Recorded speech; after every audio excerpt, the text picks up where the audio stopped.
ചിന്തിച്ചുകൊണ്ടിരിക്കുന്നത്. റോമർക്ക് എഴുതിയ ലേഖനത്തിന്റെ 2-ാം അധ്യായം ഏകദേശം കഴിഞ്ഞു. 3-ാം അധ്യായത്തിലേക്ക് നാം ഇന്ന് രാത്രി പ്രവേശിക്കുവാൻ പോകുകയാണ്. 3-ാം അധ്യായത്തിന്റെ 1-ാമത്തെ വാക്യം പ്രാരംഭമായി നമുക്ക് വായിക്കാം. എന്നാൽ യഹൂദന് എന്ത് വിശേഷത, പരിച്ഛേദനയാൽ എന്ത് പ്രയോജനം, സകല വിധത്തിലും വളരെ ഉണ്ട്. ദൈവത്തിന്റെ അരുളപ്പാടുകൾ അവരുടെ പക്കൽ സമർപ്പിച്ചിരിക്കുന്നു തന്നെ. 2-ാം അധ്യായത്തിന്റെ അവസാന ഭാഗങ്ങളിലേക്ക് നാം ചിന്തിച്ചു വന്നപ്പോൾ നാം അവിടെ കാണുകയുണ്ടായി, പരിച്ഛേദന അല്ലെ, പരിച്ഛേദനയിലല്ല കാര്യം അല്ലെ, ഹൃദയ പരിച്ഛേദനയിലാണ് കാര്യം എന്നാണ് അപ്പോസ്തലൻ പഠിപ്പിക്കുന്നത് അല്ലെ. പുറമേ ഉള്ള യഹൂദന്റെ പ്രമാണങ്ങളോ പാരമ്പര്യങ്ങൾക്കോ അർത്ഥമൊന്നുമില്ല. ഹൃദയത്തിലാണ് പരിച്ഛേദന സംഭവിക്കേണ്ടത്, ഹൃദയമാണ് വ്യത്യാസപ്പെടേണ്ടത്, മനസ്സാക്ഷിയുള്ളവര് ആയിരിക്കണം എന്നൊക്കെയുള്ള ചിന്തകൾ 2-ാം അധ്യായത്തിൽ നാം ചിന്തിക്കുകയുണ്ടായി. അക്ഷരത്തിലല്ല, ആത്മാവിലുള്ള ഹൃദയ പരിച്ഛേദന അവന് മനുഷ്യരാലല്ല ദൈവത്താൽ തന്നെ പുകഴ്ച ലഭിക്കുമെന്ന് പറഞ്ഞാണ് 2-ാം അധ്യായം അവസാനിക്കുന്നത്. അതോ പുറമേ ഉള്ള പരിച്ഛേദനകളോ ശരീരത്തിൽ സംഭവിക്കുന്ന എന്തെങ്കിലും വ്യത്യാസങ്ങളോ അല്ലെങ്കിൽ പാരമ്പര്യമായിട്ടുള്ള എന്തെങ്കിലും ആചാരങ്ങളോ ഒന്നുമല്ല ദൈവത്തോട് അടുപ്പിക്കുന്നത്. പകരം ഹൃദയത്തിന് വ്യത്യാസം ഉണ്ടാകണമെന്ന് പഠിപ്പിച്ചാണ് 2-ാം അധ്യായത്തിൽ നിർത്തുന്നത് അപ്പോസ്തലൻ. നാം 3-ാം അധ്യായത്തിലേക്ക് വരുന്ന പെട്ടെന്ന് അദ്ദേഹം ഒരു യൂട്ടേൺ അടിക്കുന്നത് കാണാൻ കഴിയും. 3-ാമത്തെ വാക്യം വായിക്കുമ്പോൾ നമുക്ക് ഒരു ഞെട്ടലുള്ളതാണ്. എന്നാൽ യഹൂദന് എന്ത് വിശേഷത, പരിച്ഛേദനയാൽ എന്ത് പ്രയോജനം എന്ന് പറയുകയാണ്. സകല വിധത്തിലും വളരെ ഉണ്ട്. ഇപ്പൊ യഹൂദന്മാർക്ക് എന്തോ പ്രാധാന്യമുണ്ട്, മറ്റു ജാതികളെക്കാൾ എന്തോ പ്രാധാന്യമുണ്ട് എന്ന് പറഞ്ഞാണ് 3-ാം അധ്യായം തുടങ്ങുന്നത്. എന്താ പ്രാധാന്യമെന്നും അദ്ദേഹം അവിടെ എഴുതിയിട്ടുണ്ട്. എന്താണ്? ഒന്നാമത് ദൈവത്തിന്റെ അരുളപ്പാടുകൾ അവരുടെ പക്കൽ സമർപ്പിച്ചിരിക്കുന്നു.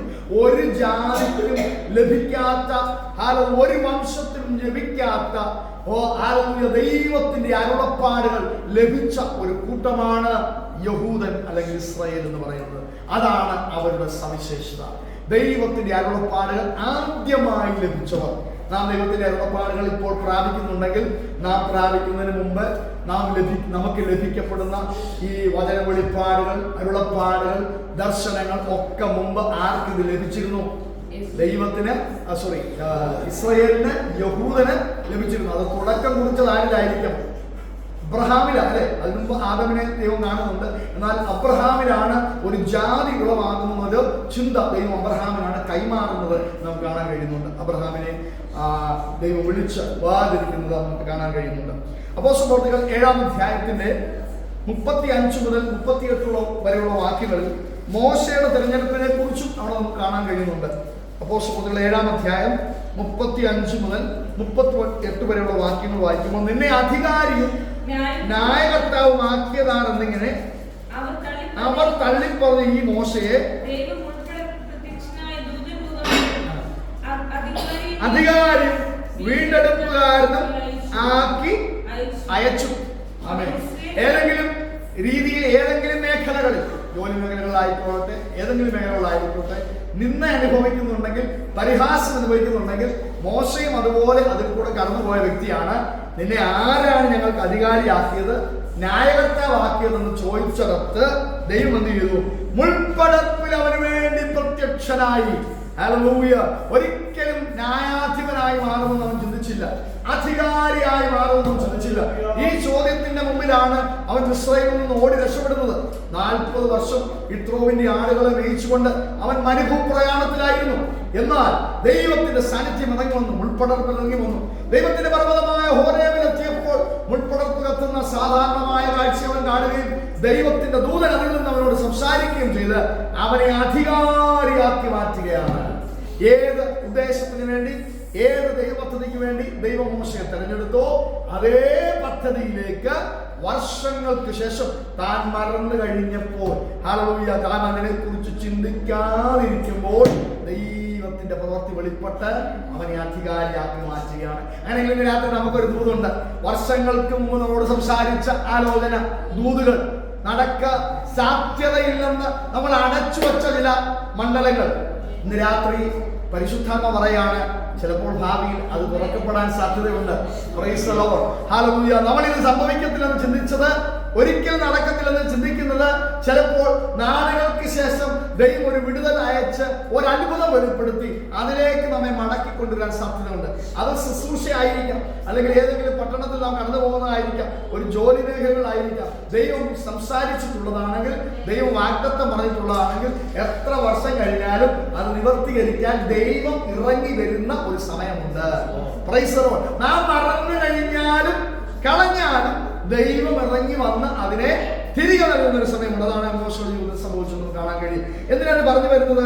37-38 വാക്യങ്ങളിലേക്ക് വരുമ്പോഴാണ് ഈ വാക്യം എന്തിനാ എടുത്തത് മനസ്സിലാകുന്നത്. ദൈവം നിങ്ങളുടെ സഹോദരന്മാരിൽ നിന്ന് മാത്രമല്ല, ഇവൻ ദൈവത്തിൽ നിന്ന് അരുളപ്പാട് പ്രാപിച്ച ഒരു മനുഷ്യനായിരുന്നു മോശ. തെരഞ്ഞെടുക്കപ്പെട്ടവൻ മാത്രമല്ല, അധികാരിയും വീണ്ടെടുപ്പുകാരനുമായി തീരുക മാത്രമല്ല അവൻ ചെയ്തത്, ദൈവത്തിൽ നിന്ന് ഒരു അരുളപ്പാട് യേശു ക്രിസ്തുവിനെ കുറിച്ച് പ്രാപിച്ചിരുന്നു. ദൈവം നിങ്ങളുടെ സഹോദരന്മാരിൽ നിന്ന് എന്നെ പോലെ ഒരു പ്രവാചകനെ നിങ്ങൾക്ക് എഴുന്നേൽപ്പിച്ചു തരുമെന്ന് ഇസ്രായേൽ മക്കളോട് മോശ സംസാരിച്ചു എന്ന് നമുക്ക് കാണാൻ കഴിയുന്നുണ്ട്. 38-ാമത്തെ വാക്യം സീനായി മലയിൽ. അല്ല, ഇവിടേക്ക് ആരൊക്കെയാ മോശയോട് സംസാരിച്ചെന്ന് 38-ാമത്തെ വാക്യത്തിൽ എഴുതി വെച്ചിരിക്കുന്നത് കാണാൻ കഴിയും. സീനായി മലയിൽ ആര് സംസാരിച്ചു? തന്നോട് സംസാരിച്ച ദൂതൻ. യേശു കർത്താവിന്റെ പഴയ നിയമ പ്രത്യക്ഷതകളെ കുറിച്ച് നമുക്ക് വേദപണ്ഡിതന്മാർ പഠിപ്പിക്കുന്നുണ്ട്. അതിലൊന്ന് യോശുവയുടെ മുമ്പിൽ പ്രത്യക്ഷപ്പെട്ട സർവ സൈന്യാധിപൻ യേശു കർത്താവാകുന്നു എന്ന് പഠിപ്പിക്കുന്നുണ്ട്. അബ്രഹാമിന് വേണ്ടി വെളിപ്പെട്ട, മമ്രയുടെ തോപ്പിൽ വെളിപ്പെട്ട 3 പുരുഷന്മാരിൽ ഒരുവൻ ക്രിസ്തുവായിരുന്നു എന്ന് മനസ്സിലാക്കുവാൻ കഴിയുന്നുണ്ട്. ചന്ദ്രൻ മേശക് അഭേദനഭൂമിന്റെ തീയുടെ നടുവിൽ 4ാമനായി വെളിപ്പെട്ടവൻ ദൈവം. 4ാമത്തവന്റെ മുഖം ആരോപിച്ചിരിക്കുന്നു, ദൈവദൂതന്റെ മുഖം പോലെ എന്ന് രാജാവിന് പറയത്തക്ക രീതിയിൽ വെളിപ്പെട്ടിറങ്ങിയത് ക്രിസ്തുവാകുന്നു എന്ന് പഴയ നിയമ പുസ്തകങ്ങൾ നമുക്ക് മനസ്സിലാക്കുവാൻ കഴിയും. അപ്പോൾ സീനായി മലയിൽ സംസാരിച്ച ദൂതനായതായിരിക്കും ക്രിസ്തുവായിരിക്കും അല്ലേ? മോശയോട് സംസാരിച്ചത് സീനായി മലയുടെ മകളിൽ ദൈവമായിരിക്കും, അല്ലെങ്കിൽ ക്രിസ്തുവായിരിക്കും സംസാരിച്ച് ഇറങ്ങി വന്നത്. സംസാരിച്ച ദൂതൻ എന്നാണ് ഇവിടെ എഴുതിയിരിക്കുന്നത്. ദൂതനോടും നമ്മുടെ പിതാക്കന്മാരോടും കൂടെ, ഇനി നമ്മുടെ പിതാക്കന്മാരോടുകൂടെ മരുഭൂമിയിലെ സഭയിൽ ഇരുന്നവൻ. അപ്പൊ ഇറങ്ങി വന്ന് ദൂത് സംസാരിക്കുന്നവൻ, സഭയോട് കൂടെ ഇരിക്കുന്നവൻ. 3ാമത് ഇനി ജീവനുള്ള അരുളപ്പാട് സംസാരിക്കുന്നവൻ. നമ്മുടെ ദൈവത്തിന്റെ പ്രത്യേകത നോക്കിയേ. കേട്ടിട്ടൊരു സന്തോഷമില്ലല്ലോ. ഡ്യൂട്ടിയോ കഴിഞ്ഞ് ക്ഷീണിച്ച് വരുന്നതാണ്. ഞാൻ നിങ്ങളെക്കാളും ക്ഷീണിച്ചായിരിക്കുന്നത്. 5:30 എണീറ്റ് ദുബായിക്ക് പോയി യാത്ര ചെയ്ത് തിരിച്ചു വന്ന് പെട്ടെന്ന് ഫ്രഷ് ആകാനുള്ള സമയമുണ്ടായിരുന്നു. ശ്രദ്ധിക്കുക, 3 കാര്യങ്ങളോട് എഴുതിയിരിക്കുന്ന ദൂതൻ അവന് സീനായി മലയിൽ വെളിപ്പെട്ടു. 2 എന്താണ്? സഭയോടുകൂടെ, മരുഭൂമിയിലെ സഭയോടുകൂടെ ഇരുന്നവൻ. അപ്പോൾ ദൂതൻ അവന് സംസാരത്തിൽ മലയുടെ മുകളിൽ വെളിപ്പെട്ടു.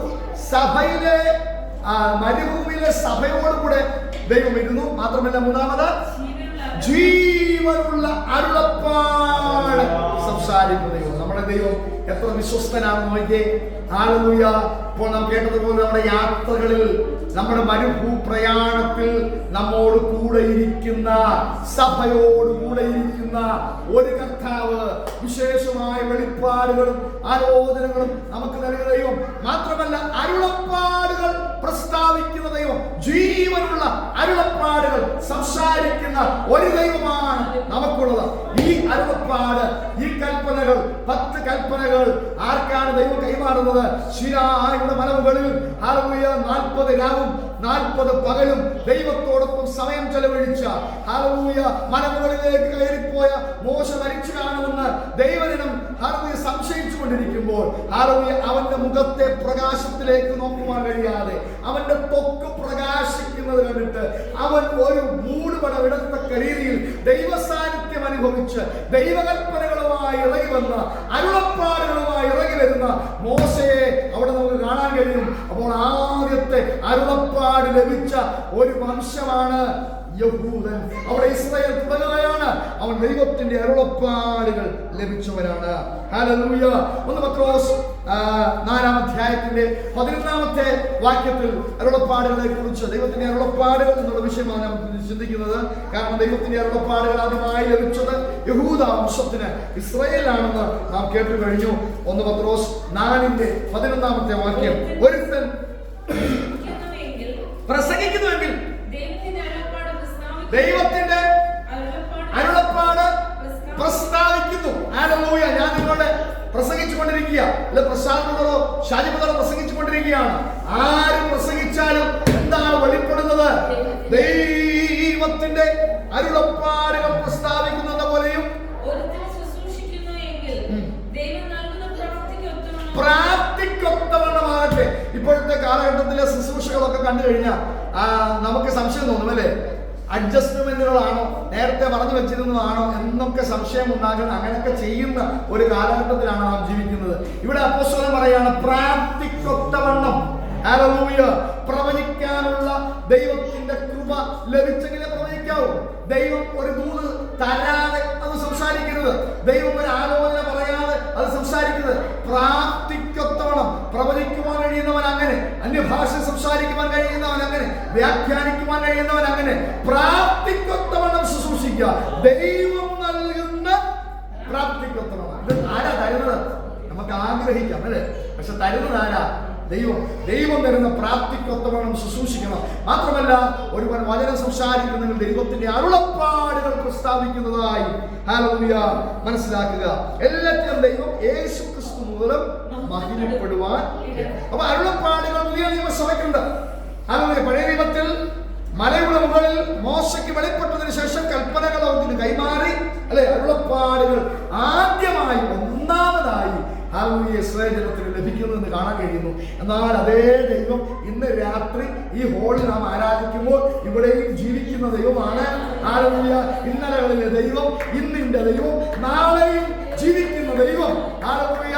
Price the Lord. പുരാതനനായ ഒരു ദൈവം, ശാശ്വത വിധത്തിലുള്ളവൻ. മോശയെ ഹല്ലേലൂയ പെട്ടകത്തിൽ ഹല്ലേലൂയ പ്രൊട്ടക്ട് ചെയ്തവൻ,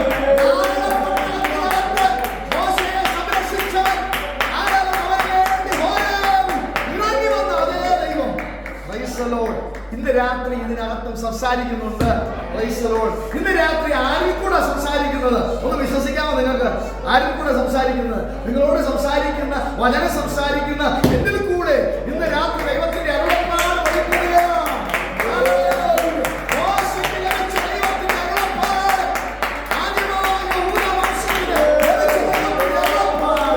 പുതിയ നിയമസഭയിൽ ശുശ്രൂഷിക്കുന്നവരിൽ കൂടെ വെളിപ്പെടുകയാണ്.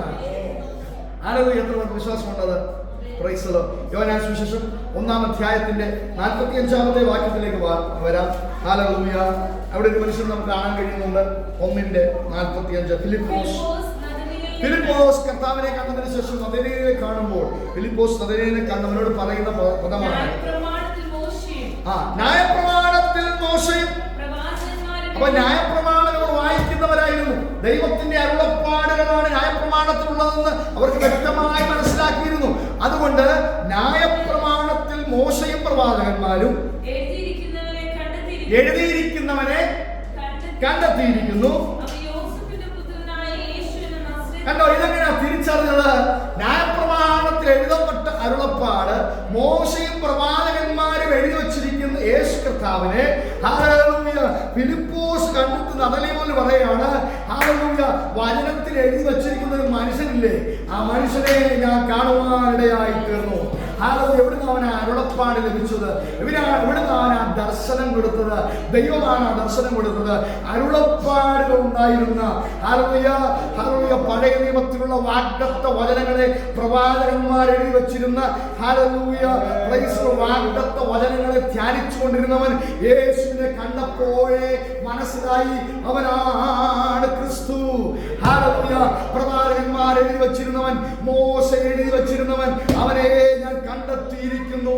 ഹല്ലേലൂയ. അരുളപ്പാടുകൾ ദൈവം കൊടുക്കുന്നതാണ്, ദർശനങ്ങൾ ദൈവം കൊടുക്കുന്നതാണ്. അത് മോശയിൽ തുടങ്ങി ഈ കാലഘട്ടം വരെ ഹല്ലേലൂയ കർത്താവ് ചെയ്തുകൊണ്ടിരിക്കുന്നു. അതുകൊണ്ടാണ് ദൈവത്തിന് വചനം പറയുന്നത്, അവൻ ചിലരെ ഇടയന്മാരായി, അവൻ ചിലരെ ഉപദേഷ്ടാക്കന്മാരായി, അവൻ ചിലരെ പ്രവാചകന്മാരായും നിയമിച്ചിരിക്കുന്നു. എന്തിനു വേണ്ടി?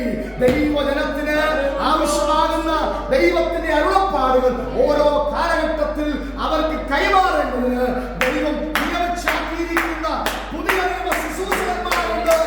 അവർക്കുള്ളതാണ് ഈ കാലഘട്ടത്തിൽ അത് വഴിപ്പെടുന്നത്. ഇന്ന് രാത്രി അത് ഏറ്റെടുക്കുക, അത് റിസീവ് ചെയ്യുക.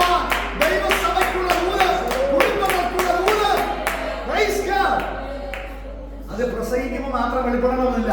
നിങ്ങൾ പ്രാർത്ഥിക്കുമ്പോൾ ഹല്ലേലൂയ ഒരു സാധാരണ രീതിയിൽ കുടുംബങ്ങൾക്ക് വേണ്ടി പ്രാർത്ഥിച്ചു പോകാതെ ഒരു വെളിപ്പാടിൽ ഒന്ന് പ്രാർത്ഥിക്കാനെന്ന് ആഗ്രഹിച്ചാൽ ഹല്ലേലൂയ നിങ്ങൾ ആ ഒരു കുടുംബത്തിന് വേണ്ടി പ്രാർത്ഥിക്കുമ്പോൾ ഒരു പദം നിങ്ങളുടെ നാവിൽ വരണം, ഒരു വചനം നിങ്ങളുടെ നാവിൽ വരണം, ഒരു ദർശനം നിങ്ങൾ കണ്ടുകൊണ്ട് പ്രാർത്ഥിക്കണം, ഒരു പ്രവചനം നിങ്ങൾ ചെവിയിൽ കേട്ടുകൊണ്ട് പ്രാർത്ഥിക്കണം. അതാ ദൈവത്തിന്റെ അരുളപ്പാട്. നിങ്ങൾ എന്നെ കുറിച്ച് ആര്, എന്നെ കുറിച്ച് എന്തു പറയുന്നെന്ന് ചോദിച്ചുകൊണ്ട് നടുവിൽ നിന്ന് പത്രോസ് പറയുകയാണ്, നീ ജീവനുള്ളവനായ ദൈവത്തിന്റെ പുത്രനായ ക്രിസ്തുവാണ്. ആരാണ് ഈ വെളിപ്പാട് കൊടുത്തത്? ആർക്കും ലഭിക്കാതിരിക്കുമ്പോൾ സ്വർഗ്ഗത്തിലെ ദൈവം പത്രോസിന്റെ മനസ്സിലേക്ക് ഒരു വെളിപ്പാട് നൽകുക, ഒരു ദർശനം നൽകുക. നിന്റെ മുമ്പിൽ നിൽക്കുന്നവൻ സാക്ഷാൽ ക്രിസ്തുവാണ്. അങ്ങനെയെങ്കിൽ ഇന്ന് രാത്രി ദൈവസഭ പ്രസംഗിക്കുമ്പോൾ മാത്രമല്ല, പ്രാർത്ഥിക്കുമ്പോൾ, ആരാധിക്കുമ്പോൾ ചില ദർശനങ്ങൾ, ചില വെളിപ്പാടുകൾ, ചില ആലോചനകൾ, ചില അരുളപ്പാടുകൾ ഇറങ്ങി വരുവാണ്. താല്പര്യമുണ്ടോ? Price the Lord. അങ്ങനെയെങ്കിൽ ഇത് ജീവിക്കുന്ന കർത്താവ് അത് നമ്മൾ നൽകുവാൻ ശക്തനാണ്. ഹല്ലേലൂയ. അരുളപ്പാടുകളെ കുറിച്ചാണ് 1-ാം അധ്യായത്തിന്റെ 1-ാമത്തെ വാക്യത്തിൽ നാം കേട്ടത്. എന്ത്? അവരുടെ പക്കൽ ദൈവത്തിന്റെ. അപ്പൊ ഇസ്രായേൽ ജനത്തിന്റെ പ്രത്യേകത അവിടെ അപ്പോസ്തലൻ പരിച്ഛേദനയിലല്ല കാര്യം എന്നൊക്കെ പറഞ്ഞിട്ട് അരുളപ്പാടുകളുടെ കാര്യം വന്നപ്പോൾ ഇസ്രായേൽ ജനത്തിനെ പുകഴ്ത്തും നമുക്ക് കാണാൻ കഴിയും. ഒന്നാമതായി ദൈവത്തിന്റെ കൽപ്പനകൾ, അരുളപ്പാടുകൾ ലഭിച്ചത് അവർക്കാണ്. അതുകൊണ്ട് ആ വംശത്തിന് പ്രത്യേകതയുണ്ട് എന്ന് പറഞ്ഞാണ് 3-ാം അധ്യായം തുടങ്ങുന്നത്. എന്നാൽ എല്ലാ വാക്യവും ചിന്തിക്കാൻ നമുക്ക് സമയമില്ലാത്തതുകൊണ്ട് 10-ാമത്തെ വാക്യത്തിലേക്ക് വരാം. നീതിമാൻ ആരുമില്ല, ഒരുത്തൻ പോലും ഇല്ല. നമുക്ക് ഏറ്റവും ഇഷ്ടമുള്ള വാക്യം അല്ലേ? ആണോ? അല്ലേ? എല്ലാവർക്കും ഇഷ്ടമുള്ള വാക്യം. കാരണം ഞാനോ നല്ലവനല്ല, ഒരുത്തം പോലും ഇല്ലല്ലോ. അത് കേൾക്കുമ്പോൾ ഒരു സന്തോഷമാണ്. വാക്യം കേൾക്കുമല്ലേ? നീതിമാൻ ആരുമില്ല, ഒരുത്തം പോലും ഇല്ല. ഞാൻ നല്ലതല്ലെന്ന് എനിക്ക് അറിയാമെങ്കിൽ എന്റെ മനസ്സിലുണ്ട്, ഞാൻ നല്ലതല്ല അല്ലേ? പക്ഷെ എനിക്കൊരു സന്തോഷമുണ്ട്, ഒരുത്തം പോലും നല്ലതല്ല. നീതിമാൻ ആരുമില്ല, ഒരുത്തം പോലും ഇല്ല അല്ലേ? ഗ്രഹിക്കുന്നവനില്ല.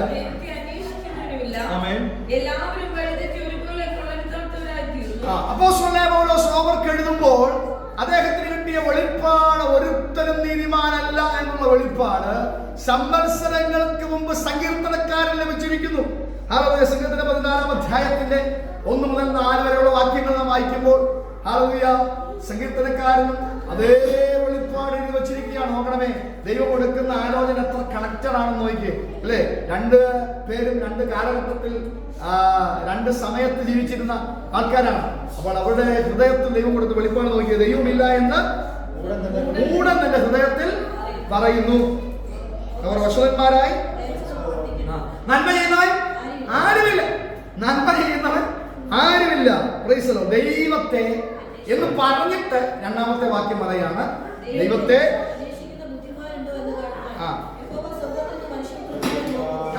ദൈവത്തെ അന്വേഷിക്കുന്ന ബുദ്ധിമാൻ ഉണ്ടോ എന്ന് കാണുവാൻ.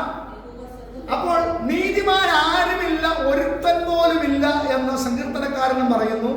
അപ്പോസ്തലനായ പൗലോസും ഒരേ സ്വരത്തിൽ പറയുന്നെങ്കിലും ഇവിടെ താഴത്തെ വാക്യത്തിൽ എഴുതി വച്ചിരിക്കുകയാണ്, ഇതിനിടയിൽ ദൈവത്തെ അന്വേഷിക്കുന്ന ആരെങ്കിലും ഉണ്ടെങ്കിൽ പ്രൈസ് ദി ലോർഡ്, ഹല്ലേലൂയ, അവരെ ദൃഷ്ടി വെക്കുന്ന ഒരു ദൈവം നമുക്കുണ്ട്. Hallelujah, praise the Lord. തന്റെ ബലത്തെ കാണിക്കേണ്ടതിന്, തന്റെ ശക്തിയെ കാണിക്കേണ്ടതിന്, തന്റെ അധികാരത്തെ കാണിക്കേണ്ടതിന് അവൻ ആശ്രയിക്കുന്നവന്റെ മേൽ ദൃഷ്ടി വെക്കുന്ന ഒരു ദൈവം നമുക്കുണ്ട്. ഹല്ലേലൂയ. സ്വർഗത്തിലായിരിക്കുന്ന പിതാവായ ദൈവത്തിന്റെ ബലം ഭൂമിയിൽ കാണിക്കേണ്ടതിന് അവനിൽ ആരെങ്കിലും ശ്രദ്ധ വെക്കുന്നുണ്ടോ? ഹല്ലേലൂയ. ആരെങ്കിലും കതകടച്ച് രഹസ്യമായി പ്രാർത്ഥനാ മുറിയിൽ കയറി പ്രാർത്ഥിക്കുന്നുണ്ടോ? ആരെങ്കിലും ഈ ഡ്യൂട്ടിയുടെ തിരക്കിനിടയിൽ കുറച്ച് സമയം ദൈവവചനം ധ്യാനിക്കാനായി വേർതിരിക്കുന്നുണ്ടോ? ആരെങ്കിലും ഈ തിരക്കിനിടയിൽ കഥ വന്ന് അടച്ച് ഒരമണിക്കൂറെങ്കിലും ഞാൻ ദൈവത്തിന് വേണ്ടി പ്രാർത്ഥിക്കുന്നുണ്ടോ?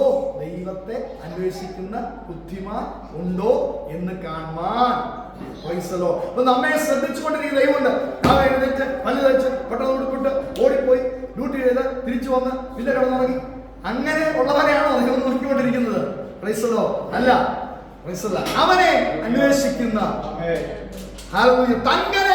ചിത്രനായിരിക്കുന്നവരുടെ മേൽ തന്റെ ബലത്തെ കാണിക്കേണ്ടതിന് നമ്മൾ കർത്താവിനാൽ ഉപയോഗിക്കപ്പെടുന്നതൊക്കെ മനസ്സിലാഗ്രഹമുണ്ടോ? കർത്താവിനാൽ ഉപയോഗിക്കപ്പെടുന്നതൊക്കെ നമ്മുടെ മനസ്സിലാഗ്രഹമുണ്ട് അല്ലെ? പ്രവചിക്കണമെന്നും പ്രസംഗിക്കണമെന്നും ശുശ്രൂഷിക്കണമെന്നും പരിശുദ്ധാത്മാവിൽ നിറയണമെന്നും കൃപാവരങ്ങളാൽ ജ്വലിക്കപ്പെടണമെന്നും ഒക്കെ ആഗ്രഹമുണ്ട്. പക്ഷെ വില മുടക്കാൻ വയ്യ അല്ലെ? അത് നമ്മുടെയൊക്കെ പരാജയം. വില മുടക്കിയാൽ ഇതൊക്കെ കിട്ടുന്നുള്ളൂ. ദൈവത്തെ അന്വേഷിക്കുന്നവന്റെ മേലാണ് തങ്കരേഖായിരിക്കുന്നവന്റെ മേലാണ് തന്റെ വില ഇറങ്ങി വരുന്നത്. നമ്മെ ദൈവം ഉപയോഗിക്കുന്നില്ലെങ്കിൽ അതിന്റെ ഏറ്റവും വലിയ അതിന്റെ ആള് ആരാണ്? നമ്മൾ തന്നെ. ദൈവത്തെ കിട്ടുന്ന അതിന്റെ കാര്യമില്ല. ദൈവം നമ്മെ പ്രയോജനപ്പെടുത്തുന്നില്ലെങ്കിൽ, ഇത് ഒന്നുകൂടെ കടത്തി പറഞ്ഞാൽ ദൈവം നമ്മുടെ സഭയെ വർദ്ധിപ്പിക്കുന്നില്ലെങ്കിൽ, വിശാലതയിലേക്ക് കൊണ്ടിരുന്നില്ലെങ്കിൽ, ആത്മാക്കളെ നേടാൻ കഴിയുന്നില്ലെങ്കിൽ, സ്നാനപ്പെടുത്താൻ കഴിയുന്നില്ലെങ്കിൽ കുഴപ്പമാണ്. അതെ, അസുഖപ്പെടാം. ദൈവസഭയുടെ കുഴപ്പമാ, വാസ്തുത കുഴപ്പമാ, നമ്മുടെ കുഴപ്പമാ. കാരണം ഏകാഗ്രചിത്തരാകുന്നവരിൽ ആകുന്നില്ല. അവരുടെ മേലാണ് തന്റെ ബലത്തെ ദൈവം കാണിക്കുന്നത്. നീതികേട് എല്ലാവരും എഴുന്നേറ്റ് ഒരുപോലെ നന്മ ചെയ്യുന്നവർ ആരുമില്ല, ഒരുത്തൻ പോലും ഇല്ല. നീതികേട് പ്രവർത്തിക്കുന്നവർ ആരും അറിയുന്നില്ലയോ? അത് നമ്മളെ കുറിച്ചുള്ളത് അല്ലെ? ഒന്ന് സ്വന്തം ചെയ്യാമോ? യഹോവയോട് അവർ പ്രാർത്ഥിക്കുന്നില്ല.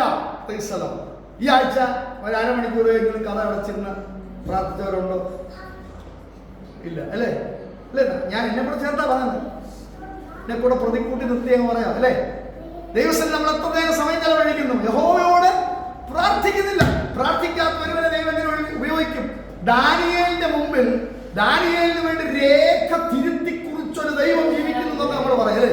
ദാനിയേലിന് വേണ്ടി രാജാവ് രേഖയെ തിരുത്തി കുറിച്ചു. എങ്ങനെയാ? യെരുശലേമിന്റെ കിളിവാതിലെ തുറന്നിട്ട്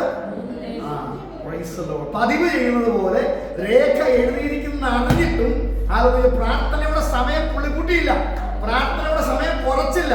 പതിവ് ചെയ്യുന്നത് പോലെ ഇനി എത്ര പുതിയ രേഖ ഉണ്ടായാലും ഈ പട്ടണത്തിൽ നിന്ന് ഈ രാജ്യത്ത് നിന്ന് എനിക്കെതിരെ എത്ര രേഖ പുതിയതായി ചമയ്ക്കപ്പെട്ടാലും എന്റെ പ്രാർത്ഥനാ സമയം ഞാൻ കൂട്ടത്തില്ല, കുറയ്ക്കത്തില്ല. അത് പതിവ് ചെയ്യുന്നത് പോലെ വിശ്വാസമുള്ളത്.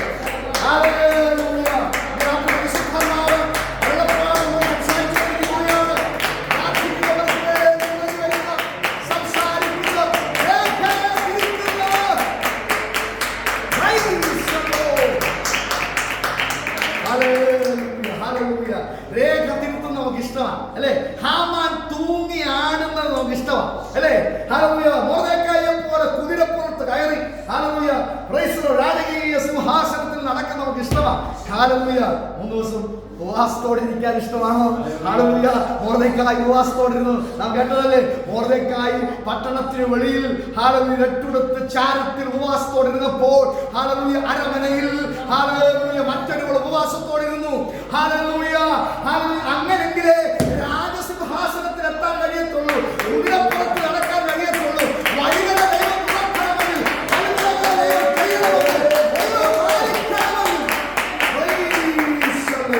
ഒരു നിലമുടക്കുന്ന അനുഭവം നമുക്കുണ്ടാകും. നമുക്കുണ്ടാകണമെന്ന് ഞാൻ പറയുന്ന കാര്യമില്ല, എന്റെ കൂടെ ചേർത്താ പറയുന്നത്. നമുക്കുണ്ടാകണമെന്ന് പറയുന്നത് ഇവിടെ പ്രാർത്ഥനാ സമയം കൂട്ടേണ്ടിയിരിക്കുന്നു. യഹോവയോട് അവർ പ്രാർത്ഥിക്കുന്നില്ല. അടുത്ത ലൈൻ കൂടെ ചിന്തിക്കാനുള്ള ഒരു സമയം നമുക്കുള്ള 13ാമത്തെ വാക്യത്തിലേക്ക് നമുക്ക് വരാം. അവരുടെ തൊണ്ട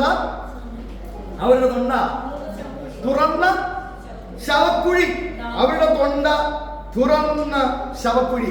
ഈ ആൾക്കാരെ അടക്കുന്ന സെല്ല് കണ്ടിട്ടുണ്ടോ? നിങ്ങളെ വലിയ സെല്ല് കണ്ടിട്ടുണ്ടോ? സെല്ലിന്റെ അകത്തൂടെ എത്തി നോക്കാൻ പറ്റിയിട്ടുണ്ടോ ആർക്കെങ്കിലും? ആ ഏരിയയിലെല്ലാം പോയ വാസന ഞങ്ങൾ പേടി. അപ്പോഴാണ് ഈ ഞങ്ങളുടെ അപ്പച്ചൻ ഇങ്ങനെ പറഞ്ഞു കേട്ടിട്ടുണ്ട്. അപ്പച്ചൻ മരിച്ചു കഴിഞ്ഞ് അമ്മച്ചിയെ സെല്ലിനകത്ത് വെച്ചപ്പോൾ അപ്പച്ചൻ രണ്ടാമത് മരിച്ചു. അമ്മച്ചി ആദ്യം മരിച്ചപ്പോൾ മരിച്ചു കഴിഞ്ഞ് അപ്പച്ചൻ മരിച്ചപ്പോൾ സെല്ലിനകത്ത് വെക്കാൻ തുടങ്ങിയപ്പോൾ അവർ അമ്മച്ചിയുടെ ബോഡി തുറന്നു നോക്കിയെന്നാണ് പറഞ്ഞത്. അപ്പോൾ മുഴുവൻ എല്ലായിട്ടൊക്കെ ഇരിക്കുന്ന ബോഡി അവർ കണ്ട് ക്ലിയർ ആയിട്ട് കണ്ടു. കാരണം അത് ഇത് പോയില്ല. എന്നിട്ട് അത് തെള്ളി താഴെ കാണുന്ന വിട്ട ശേഷമാണ് അപ്പച്ചനെ എടുത്ത് വെച്ചതെന്നാണ് അവർ പറഞ്ഞത്. ഞാൻ കേട്ടിട്ടുള്ളൂ, ഞാൻ കണ്ടിട്ടില്ല. അപ്പോൾ ആ ശവക്കുഴി എന്ന് ആലോചിച്ച് നോക്കി, തുറന്ന ശവക്കുഴി. ഇവിടെ ഒരു ശവക്കുഴിയെ കുറിച്ച് എഴുതിയിരിക്കുക. എന്താ? തൊണ്ട. തൊണ്ട. റോമർ രസമുണ്ടോ കേട്ടിട്ട്? പഠിക്കാൻ സന്തോഷമുണ്ടോ? തൊണ്ട തുറന്ന ശവക്കുഴി. അതെ, മർക്കോസ് ലേഖനത്തിലേക്ക് വരാം. മർക്കോസ് സുവിശേഷത്തിലേക്ക് വരാം. 7-ാം അധ്യായത്തിന്റെ 18 മുതൽ 23 വരെയുള്ള വാക്യങ്ങൾ ചിന്തിക്കാൻ. അവൻ അവരോട്, നിങ്ങൾ ഒരു ബോധമില്ലാത്തവരോ പുറത്തുനിന്ന് മനുഷ്യന്റെ അകത്ത് ചെല്ലുന്ന യാതൊന്നിനും. അപ്പൊ എത്ര വേണേലും ബീഫ് കഴിക്കാം, എത്ര വേണേലും ചിക്കൻ കഴിക്കാം, എത്ര വേണേലും മട്ടൻ കഴിക്കാം, ഒരു പ്രശ്നമില്ല. പുറത്തുനിന്ന് ചെല്ലുന്ന ഒന്നും എന്ത് ചെയ്യുന്നില്ല? അശുദ്ധമാക്കാൻ കഴിയില്ല. പിന്നെ എന്താണ് അശുദ്ധമാക്കുന്നത്? ഹൃദയത്തിലല്ല വയറ്റിലത്ര ചെല്ലുന്നത്. ഏത് നമ്മൾ കഴിഞ്ഞ മാസത്തെ ഫുഡ് നമുക്ക് അത്ര കഴിച്ച ഫുഡ് നമുക്ക് അത്ര താല്പര്യപ്പെട്ടില്ല, നമുക്കറിയാം അല്ലേ? എല്ലാവരും പോരായിരുന്നു പറഞ്ഞു അല്ലേ? പക്ഷെ നമുക്ക് ഇവിടെ ചെന്നത് വയറ്റിലാണ് ചെന്നത്. വായിച്ചാട്ട് അത് മരപ്പുരയിലേക്ക് പോകുന്നു. എന്നാൽ 20-ാമത്തെ വാക്യം,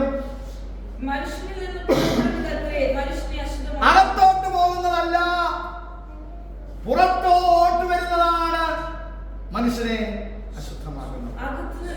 അകത്ത് നിന്ന്, ഹൃദയത്തിൽ നിന്ന് ദുശ്ചിന്ത, വ്യഭിചാരം, പരസംഗം, കൊലപാതകം, മോഷണം, അത്യാഗ്രഹം, ദുഷ്ടത, ചതി, ദുഷ്കർമ്മം, പിടക്കുകണ്ണ്, ദൂഷണം, അഹങ്കാരം, മൂഢത. ഇത്ര ഇല്ലാത്ത ഇതിനകത്ത് ഒരെണ്ണം എങ്കിലും ഇല്ലാത്തവർ ഒന്ന് കരപ്രതികത്തിലേക്ക് ആരുമില്ലല്ലേ? നമ്മളിതിനകത്ത് പെടും അല്ലേ? നമ്മളിതിനകത്ത് പെടും. എന്തെങ്കിലും ഒന്ന് കാണും നമുക്ക് അല്ലേ? ഒന്നുമില്ലെങ്കിൽ നമുക്ക് അഹങ്കാരം കാണും. മറ്റൊന്നും ഭാഷ ഞങ്ങൾക്കില്ല എന്ന് പറഞ്ഞാൽ മൂഢതയോ അഹങ്കാരമോ അല്ലേ, ദുശ്ചിന്തയോ എന്തെങ്കിലുമൊക്കെ കാണും അല്ലേ? അപ്പൊ ഇത് പുറത്തു നിന്ന് നമ്മൾ ഭക്ഷിക്കുന്ന ഒന്നുമല്ല നമ്മളെ അശുദ്ധനാക്കുന്നത്. അകത്ത് നിന്ന്, ഹൃദയത്തിൽ നിന്ന് വരുന്നത്. തമ്മിയുടെ ഹൃദയം പുസ്തകമായിട്ടുണ്ടോ?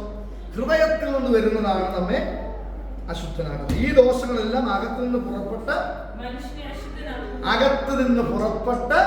മനുഷ്യനെ അശുദ്ധമാക്കുന്നു. അതുകൊണ്ടാണ് റോമർക്കെഴുതിലേക്ക് പറഞ്ഞത് അവരുടെ തൊണ്ട തുറന്ന ശവക്കുഴി അല്ലേ?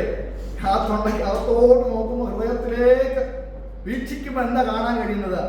ഇത് ഈ സ്വഭാവങ്ങൾ, ഈ ക്യാരക്ടേഴ്സ് ഒക്കെ നമുക്ക് അതിനകത്ത് കാണാൻ പറ്റും. അങ്ങനെ ആയിത്തീരുന്നതാണ് റോമർക്കെഴുതിയ ലേഖനം പറയുന്നത്. സർപ്പവിഷം അവരുടെ അധരങ്ങൾക്ക് വായിച്ചാട്ടെ. സർപ്പവിഷം വായിച്ചു. സർപ്പവിഷം അവരുടെ അധരങ്ങൾക്ക്.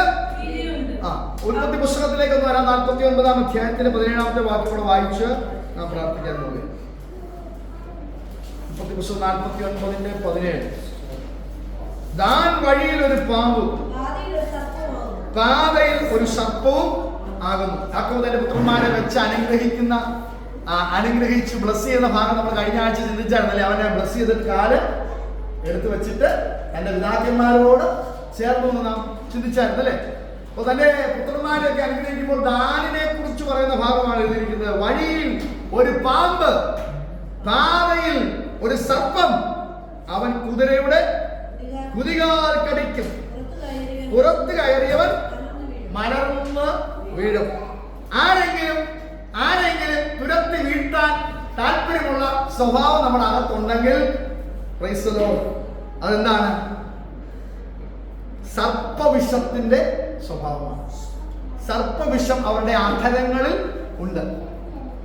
നമുക്ക് ആരോടെങ്കിലും വ്യക്തിപരമായ ദേഷ്യവും വൈരാഗ്യം ഉണ്ടെങ്കിൽ എങ്ങനെയെങ്കിലും താഴ്ത്തിക്കളയണം. ഇവിടെ ഇല്ലേ കേട്ടോ?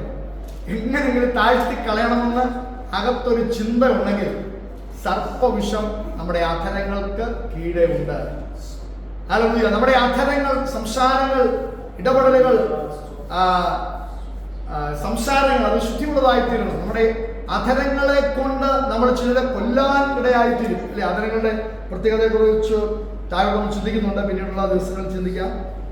ദാനിനെ കുറിച്ച് പറയുന്നവൻ വഴിയിലൊരു പാമ്പാണ്, കുതിരയുടെ കുതികാലവൻ കടിക്കും, പുറത്തിരിക്കുന്നവൻ മലർന്നു വീഴും.